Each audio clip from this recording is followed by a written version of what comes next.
dibacakan satu kali. Baik. Pertanyaan untuk calon presiden nomor urut 3, Bapak Ganjar Pranowo. World Population Prospect tahun 2022 menunjukkan angka harapan hidup manusia Indonesia berada di urutan 10 dari 11 negara ASEAN. Salah satu penyebabnya, kebijakan program dan anggaran kesehatan lebih berorientasi pada aspek kuratif daripada promotif dan preventif. Pertanyaannya, bagaimana strategi paslon untuk memprioritaskan anggaran dan program promotif preventif? Silakan waktu Anda 2 menit menjawab, dimulai ketika berbicara. Terima kasih.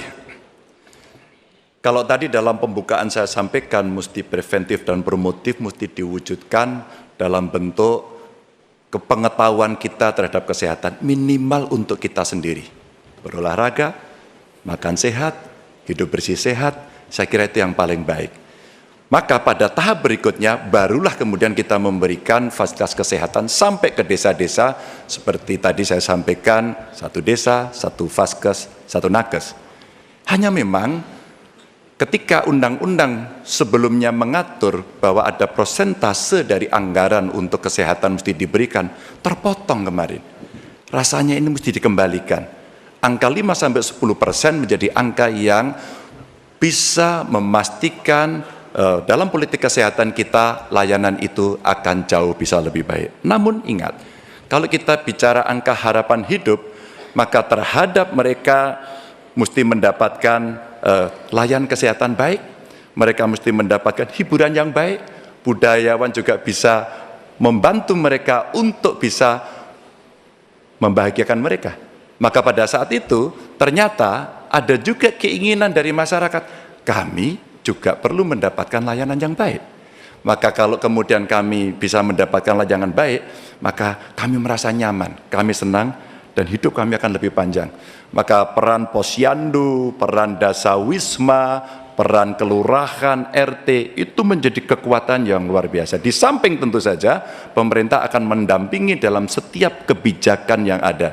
Sehingga dalam politik anggaran, ada persentase yang mesti disiapkan agar anggaran kita bisa cukup untuk bisa memenuhi. Tentu ini kita bisa lakukan secara bertahap. Dan itulah program yang cukup bisa komprehensif menyelesaikan bagaimana harapan hidup bisa jauh lebih panjang. Berikutnya kami persilakan Capres nomor urut 2 Bapak Prabowo Subianto untuk menanggapi jawaban dari Pak Ganjar. Silakan Pak Prabowo, waktunya 1 menit. Jadi saya lebih ke arah solutif langsung dan cepat. Masalah kesehatan di Indonesia adalah kurangnya dokter. Kita kurang 140.000 dokter.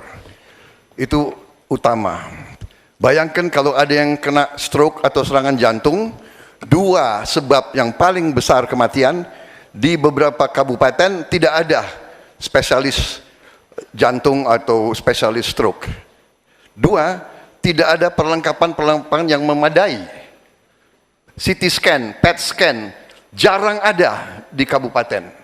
Ini harus kita atasi dan ini bisa kita atasi. Jadi solutifnya demikian. Dan yang paling penting dalam preventif adalah makan bergizi untuk anak-anak dan ibu-ibu yang melahirkan. Makan bergizi ini meningkatkan daya tahan, imunitas, mencegah penyakit. Ini adalah strategis sekali. Makan bergizi untuk anak-anak Indonesia. Ya, terima kasih. Ya. Silakan Bapak Ganjar